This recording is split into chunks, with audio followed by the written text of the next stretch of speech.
ரத்தினவாணி சமுதாய வானொலி வழங்கும்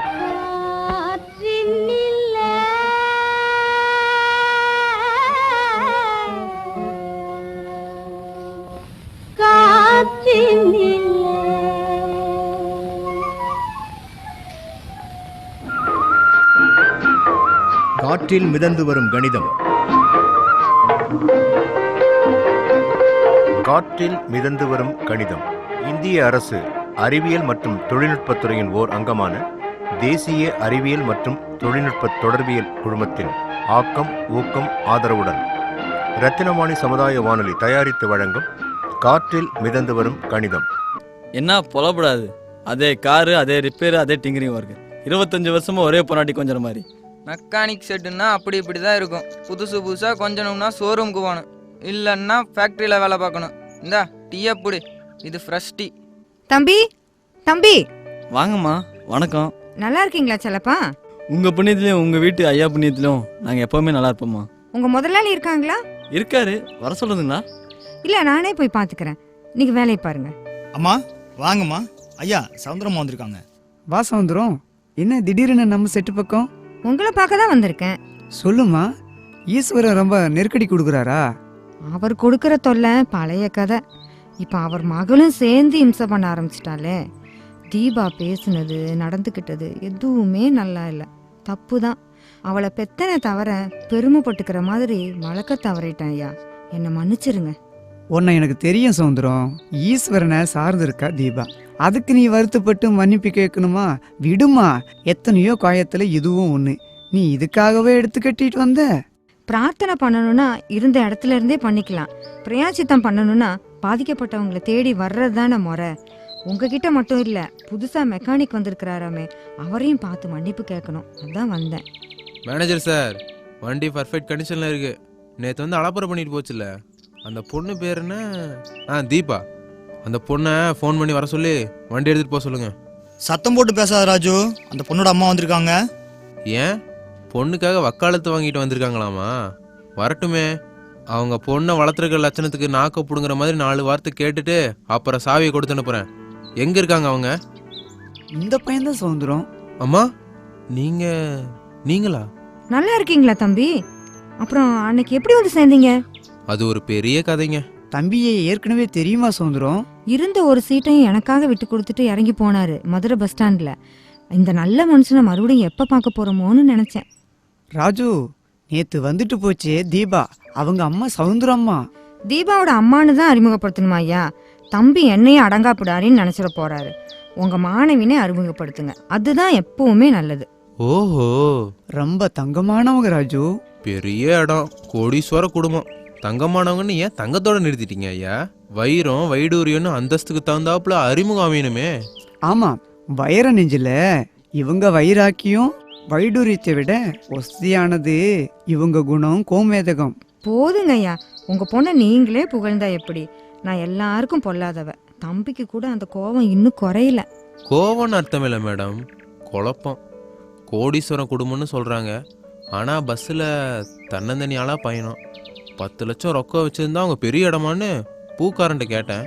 10 கோடியே வேணான்னு உதறிட்டு வந்தவங்க. அப்போ அவங்க பெரிய இடம் தானேன்னு பூக்காரன் என்கிட்ட கேட்டாரு. எனக்கு அப்போ புரியல.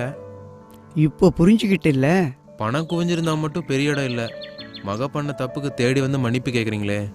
இந்த குணத்தால் இவங்க பெரிய இடம் தானே நம்புகிறேன். சாரி மேடம், உங்கள் அந்தஸ்துக்கு நீங்கள் இறங்கி வந்து எங்கிட்ட மன்னிப்பு கேட்கணுன்னு அவசியம் இல்லை. உங்கள் மகளை வச்சு உங்களையும் மதிப்பு குறைவாக எடை போட்டு எதிரியாக நினச்சி கத்திட்டேன், மன்னிச்சிருங்க. நூலை போல சேலை அமையல, அந்த விசித்திரம் உனக்கு தெரிய நியாயம் இல்லை ராஜு. அதனாலதான் உன் கோபத்தை கட்டுப்படுத்திக்க தவறிட்டேன். சாரிம்மா. பரவாயில்லப்பா ஐயா, அவங்க கார் எடுத்துட்டு போய் அவங்க வீட்டில் நிறுத்திட்டு வந்துடுறேன். புறப்படலாமா மேடம்? நான் பஸ்லயே போய்க்கிறேன் தம்பி. நீங்க கார் எடுத்துட்டு சாயந்தரம் வாங்க, பில்லோட வாங்க. அவர் வீட்டுல தான் இருப்பாரு. பணத்துக்கு என்ன அவசரம் சவுந்தரம்? எல்லாமே உங்க பணம் தான். இந்த மாசம் என் பிள்ளைங்களுக்கு கொடுத்த சம்பளம் பணம் கூட ஈஸ்வரன் கொடுத்த பணம் தானே. அவர் கொடுத்தது கடனு, நான் தர வேண்டியது சர்வீஸ் சார்ஜ். நீங்க வாங்கிக்கலன்னா என்னை பொறுத்த வரைக்கும் அது எங்களுக்கு கடன் சுமை தான். ரொம்ப தெளிவா இருக்கீங்களே மேடம். எதிர்பார்ப்புகள் இல்ல, அதனால ஏமாற்றங்களும் இல்ல, அது காரணமா வர குழப்பங்களும் இல்ல. அப்ப எப்பவுமே தெளிவு தானே தம்பி. ஐயா, நான் வரேங்கய்யா. வாம்மா. வணக்கம் மேடம், சாயந்தரம் கார் வந்துடுறேன். வரேன்ப்பா. கார் கம்பெனிக்கார பொண்ணு கார்ல போறது இல்லைன்னு அப்படி ஒரு வைராக்கியம், அவ்வளவு எளிமை. கார் கம்பெனிக்காரர் பொண்ணா? மதுரைன்னு சொன்னார்ல ஐயா, அப்போ அவங்க? ஆமா, சுந்தரம் ஐயங்கார் மக. அடடே, அவங்க குடும்பமா? பெரிய இடம்னா உடனே கும்பிடு போடுற பாத்தியா? பிறந்தது பெரிய இடம்னு கும்பிடுறதுதான் தப்பு. இருக்கிற இடத்த பெரிய கோவிலா ஆக்கியிருக்காங்களே சவுந்தரம்மா, அந்த புண்ணியவதியை நானே கையெடுத்து கும்பிட்டுருப்பேன். வயசு குறுக்கி நிக்குது. என்ன சொல்றீங்க ஐயா? கோயம்புத்தூர்ல இருக்கிற 20 பணக்காரங்கள இவங்களும் ஒண்ணு. பார்த்தா அப்படியா தெரியுது? பட்டு உடுத்துறதில்ல, எப்பவும் கதரை தான், கைத்தறி சேலை தான். கழுத்துல கொத்து கொத்த சங்கிலி கிடையாது, ஒத்த சங்கிலி தான்.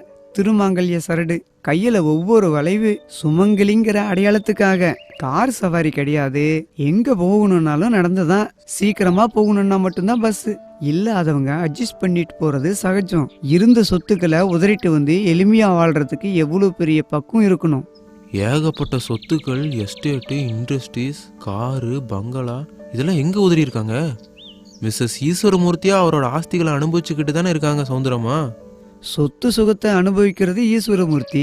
சவுந்தரம் இன்னும் காந்தி கிராமத்து சேவையாகவே தான் வாழ்ந்துகிட்டு வர்றா. தாலி தர்மத்துக்கு கட்டுப்பட்டு ஈஸ்வரமூர்த்தி விட்டு பிரியாம அந்த பங்களாவிலேயே அடைஞ்சிக்கிட்டு இருக்கா. தகப்பனாருடைய ஆஸ்திகளை அனுபவிக்கலையப்பா. கார் கம்பெனிக்காரர் மக காதலிச்சது ஒரு கார் டிரைவரை.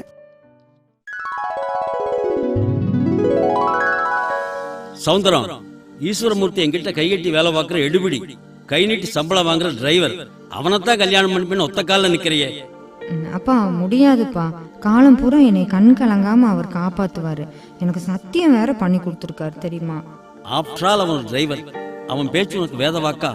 கிருஷ்ண பரமாத்மா தேரோட்டம் சாரதியா வந்துதான் கீதை சொன்னாரு. அது வேத வாக்கா ஆகலையாப்பா? பரவாயில்ல, படிக்க வச்சது வீண் போகல, என்கிட்டயே தர்க்கம் பண்றையே. இதுல தர்க்கம் பண்ண அவசியமே இல்லப்பா. ரொம்பவும் அழுத்தமா தீர்மானிக்கப்பட்ட விஷயம் எங்க கல்யாணம். நீங்க சரின்னு சொன்னா உங்க சம்மதத்தோட உங்க முன்னிலையிலேயே எங்க கல்யாணம் நடக்கும். சம்மதிக்கலைன்னா மீனாட்சி சன்னதியில நடக்கும். ஓஹோ, இவ்வளவு தீவிரமான காதலா? சவுந்தரம், என் பேச்ச மீறி அவன் பின்னால போனா சொத்துல சல்லி காசு கிடையாது. இந்த கட்டத்துல இந்த வசனத்தை தவிர வேற எந்த வாசகமும் இருக்க முடியாது. உங்க ஆஸ்தி வேண்டாம், ஆசீர்வாதம் மட்டும் போதும். அதை தவிர வேற எதையும் எதிர்பார்க்கலப்பா. அதுக்கு அடையாளமா தான் இந்த ஒப்புதல் வாக்குமூலம், விடுதலை பத்திரம். விடுதலை பத்திரமா? சவுந்தரம், அன்னாடும் காட்சிகளை நம்பி கழுத்தை கொடுத்துட்டு தெருவில் நிக்க போற பாரு. அப்பா, உங்க கோபத்திலயும் 2 ஆசீர்வாதம் கிடைக்குதுப்பா. அன்னாடங்காட்சி ஆக தினசரி அடுப்பு எரியும், ஒலக்கொதிக்கும், ஆகாரம் கிடைக்கும். இன்னொன்னு தெருவில் நிக்க போற, அதானே? அவருக்கு தெரிஞ்ச தொழிலு கார் டிரைவிங் மட்டும்தான். வீட்டுக்குள்ள வரவே எப்பவுமே அவருக்கு நேரம் இருக்காது. தெருவிலேயே கார் ஓட்டிட்டு இருப்பாரு. அவர் தரிசனத்துக்காக நான் தெருவுல இறங்கித்தானே ஆகணும். ஓஹோ. அப்பா, எவ்வளவுதான் கோபம்னாலும் 2 மங்களகரமான ஆசீர்வாதம் தந்திருக்கள். என் ஆயுசுக்கும் உங்களை மறக்க மாட்டேன். நான் வரேன்ப்பா.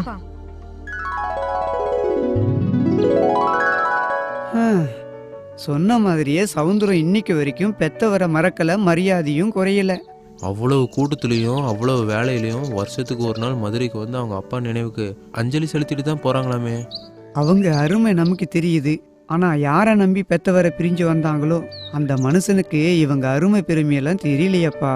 அடிமை சிரிக்க மாதிரி தானே நடத்துறான் அந்த ஈஸ்வரமூர்த்தி. புது பணம் அவனை அப்படி ஆட்டி வைக்குது.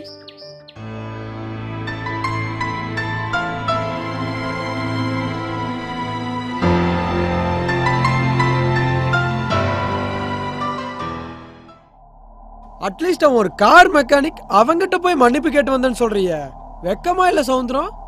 இதுல வெக்கப்பட என்னங்க இருக்கு? காயம்பட்டவன் ஒரு மனுஷன், அவன்கிட்ட உங்க பொண்ணு மன்னிப்பு கேட்க மாட்டா. ஏன்னா அவன் நரம்புல ஓடுறது உங்க ரத்தம். அதனால நான் மன்னிப்பு கேட்டுட்டு வந்தேன். இதுல அந்தஸ்து எங்க குறுக்க நிக்குது? இண்டஸ்ட்ரியலிஸ்ட் ஈஸ்வரமூர்த்தி சம்சாரம் இப்படி இறங்கி வர வேண்டிய அவசியமே இல்ல.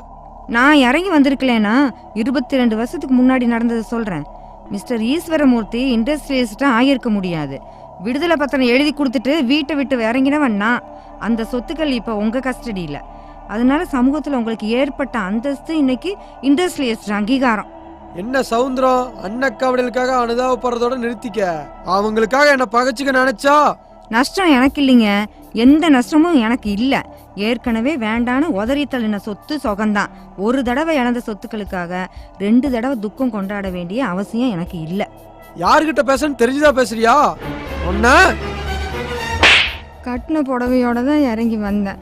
காலமெல்லாம் கண் கலங்காமல் காப்பாற்றுவேன்னு சத்தியம் பண்ண மாஜி டிரைவர்கிட்ட தான் பேசுகிறேன். முதல் தடவையாக கண்ணில் கண்ணீரோட வெளிப்படையாக பேசக்கூடியதை பேச முடிஞ்சதை தான் பேசுகிறேன். எங்கள் அப்பாவோட ஆசையில் சல்லி காசு கூட வேண்டான்னு நான் எழுதி கொடுத்த விடுதலை பத்திரத்தை வீடு புகுந்து கள்ளசாவி போட்டு திருடிட்டு வந்த பேராசக்காரங்கிட்ட தான் பேசுகிறேன். பேராசக்காரன் இல்லடி, பிளான் பண்ணி தான் உன்னை கவுத்தேன். நீ பைத்தியக்காரி மாதிரி சொத்து சொக வேண்டாம்னு உதறிட்டு வந்தா உன்னை கட்டிக்கிட்டது எதுக்கு? அலுமினப்பாளையில ஆளாக்கு சோறு பொங்கி ஆளுக்கு கொஞ்சம் பகிர்ந்துக்கவா? அதனால தாண்டி முதல் வேலையா விடுதலை பத்திரத்தை அங்கிருந்து கிளப்பிட்டு வந்தேன். அதோட நிக்கலையே, சட்டப்படி சொத்துக்கள் எல்லாம் எனக்கு தான் வந்து சேரணும்னு எல்லா கையெழுத்தையும் போஜர் பண்ணி நோட்டீஸ் அனுப்பி அந்த அதிர்ச்சியிலேயே எங்க அப்பா உயிரை பறிச்சிட்டீங்களே. அந்த பாவத்துக்கு இதுவரை என்ன பரிகாரம் பண்ண முடிஞ்சிருக்கு? வருஷத்துக்கு ஒரு தரம் மதுரைக்கு போயிட்டு வரையில, நாள் முழுக்க விரதம் இருந்து ராட்டையில நூல் நூல்த்து உங்க அப்பனுக்கு கதற மாலை போட்டு கண்ணீர் வடிச்சிட்டு வரியே. அந்த ஒரு நாள் பரிகாரம் உங்க கணக்கு. ஒவ்வொரு நாளும் உங்களுக்கு நான் தண்டனை தர்றேனே. கார்ல போடுறதில்ல, காஞ்சிப்பட்டு உடுத்துறதில்ல, கழுத்து காதுல பவுன்ல மூடுறதில்ல, அவ்வளவு ஏன் வாய்க்கு ருசியா சாப்பிட்றது கூட இல்லை. உங்க வஞ்சகத்துக்கு நான் தர்ற தண்டனை என்னைக்குமே நான் ஒரு ஏழை டிரைவரோட சம்சாரம் தான் உங்களுக்கு உணர்த்திக்கிட்டே இருக்கேனே. அது உங்களுக்கு உரைக்கல? இதுக்கெல்லாம் ரோடி பட்டா நானும் பட்டி கிடந்து பரதேசியாக வேண்டியதுதான். அடி பாவி, நீ என்ன தண்டிக்கிறதா நினைச்சுதான் இத்தனை வருஷம் பச்சை கொலை போட்டு இருந்தியா? பைத்தியக்காரி, இனிமேயாவது உன் வேஷத்தை மாத்திட்டு இண்டஸ்ட்ரியலிஸ்ட் ஈஸ்வரமூர்த்தி சம்சார அந்தஸ்த நிலநாட்ட கத்துக்கடி. அந்தஸ்த நிலநாட்ட கத்துக்கணுமா? அதுவும் 22 வருஷத்துக்கு அப்புறம். தேவைப்பட்டா நிலைநாட்டுறேன். இண்டஸ்ட்ரியலிஸ்ட் ஈஸ்வரி மூர்த்தியோட சம்சாரமா இல்ல, கார் கம்பெனி முதலாளி சுந்தரம் ஐயங்கார் மகளா நிலைநாட்டுறேன். நேரம் வரட்டும்.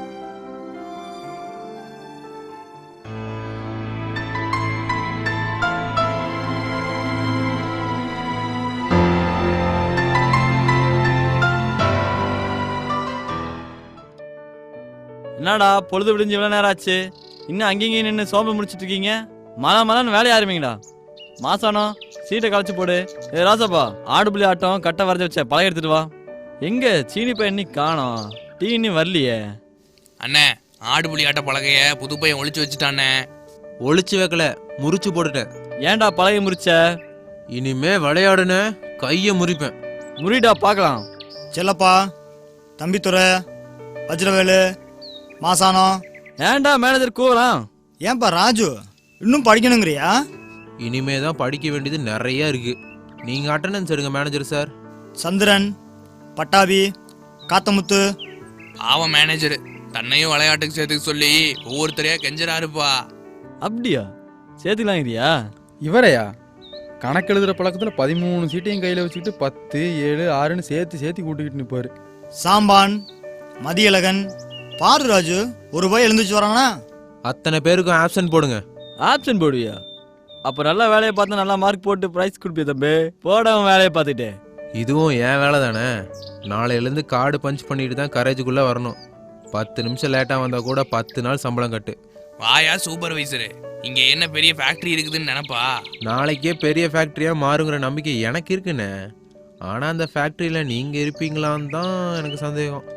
நாளைக்கே பெரிய ஃபேக்ட்ரியாக மாறுங்கிற நம்பிக்கை எனக்கு இருக்குண்ணே. ஆனால் அந்த ஃபேக்ட்ரியில் நீங்கள் இருப்பீங்களான்னு தான் எனக்கு சந்தேகம். Good morning sir. Good morning, good morning. இதை பாரு சீனி, நாளையிலேருந்து நினச்ச நேரத்துலலாம் டீ எடுத்துகிட்டு வரக்கூடாது. காலையில் 7 மணி, 11 மணி, சாயந்தரம் 3 மணி, 6 மணி, இப்படி 4 வேளை பெரிய கேனில் 50 டீ எடுத்துகிட்டு வரேன். 10 நிமிஷத்தில் டீ சப்ளை பண்ணிவிட்டு இடத்த காலி பண்ணுறேன். இவங்களுக்கு வேலை தவறாம டீ சப்ளை பண்ணணுமா? இவங்க பிச்சைக்காரிக்கே கடன் சொல்றவங்க. பணம் வசூல் பண்ணவே 10 தடவை நடக்கணும். எழுதி வச்ச கணக்கையே ஒத்துக்க மாட்டாங்க. இனிமே அந்த பிரச்சனை வராது சீனி. 4 வேளை 50 கப் டீ அன்னன்னைக்கு சாயந்தரம் மேனேஜர் சார் பணம் கொடுத்துருவாரு. கம்பெனி செலவில் டீயா? முதலாளி காக்கா பிடிக்கிற பத்தியா? காக்கா பிடிக்கல, நேரத்தை மிச்சம் பிடிக்கிறேன்.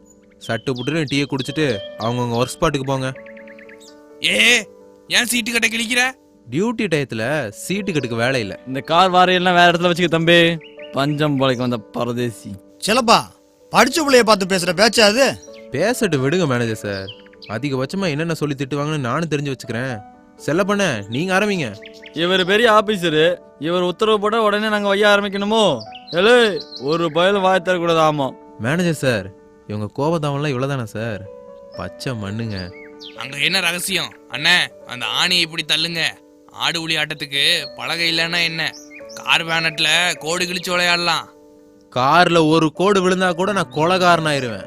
ஜாக்கிரதை. எங்களை வரட்டுறியே, நீ என்ன இந்த காலேஜ் ஓனரா? ஓனருக்கு வாரிசா இல்ல ஓனரோட வப்பாட்டி மகனா? என்னடா சொன்ன? ராஜு, ராட கீழே போடு, பொறுமையை இழக்காத. பொறுமையா? இந்த நேரத்துலயா? என்னங்கய்யா?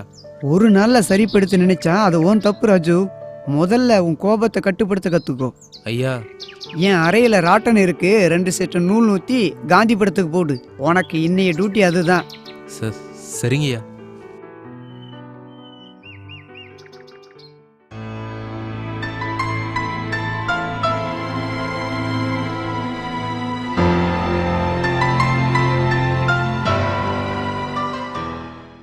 நேயர்களே, நம்ம எல்லாரும் நிறைய தொழில் செய்கிறோம். ஒவ்வொருத்தருக்கும் வித்தியாசமான வேலை இருக்குது. பட் அப்பப்போ நம்ம உடம்புக்கும் சரி மூளைக்கும் சரி கொஞ்சம் ரிலாக்ஸ் கண்டிப்பாக வேணும்.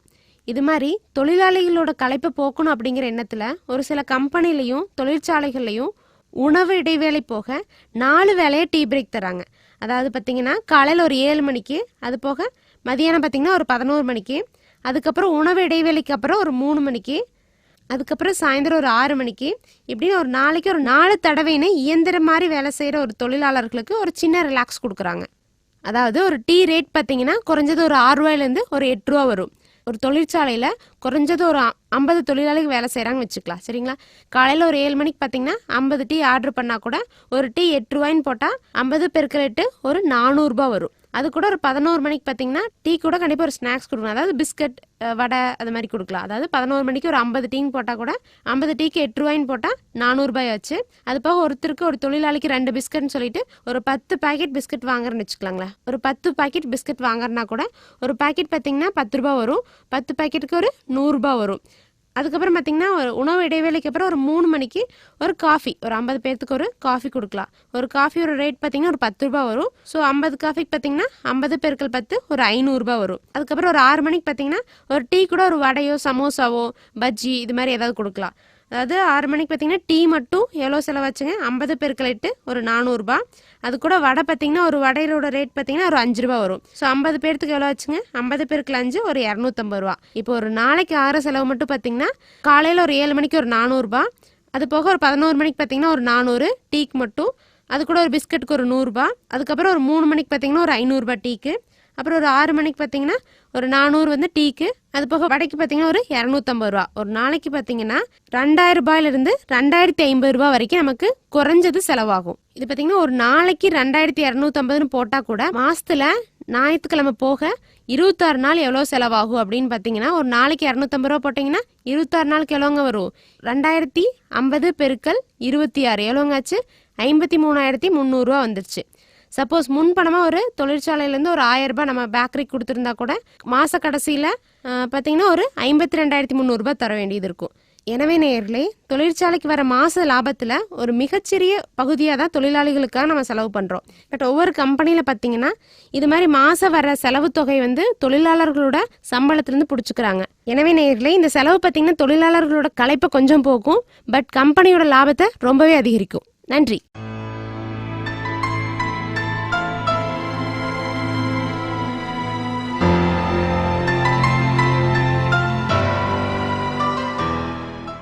நேயர்கள் இதுவரை கேட்டது காற்றில் மிதந்து வரும் கணிதம் பகுதி 27.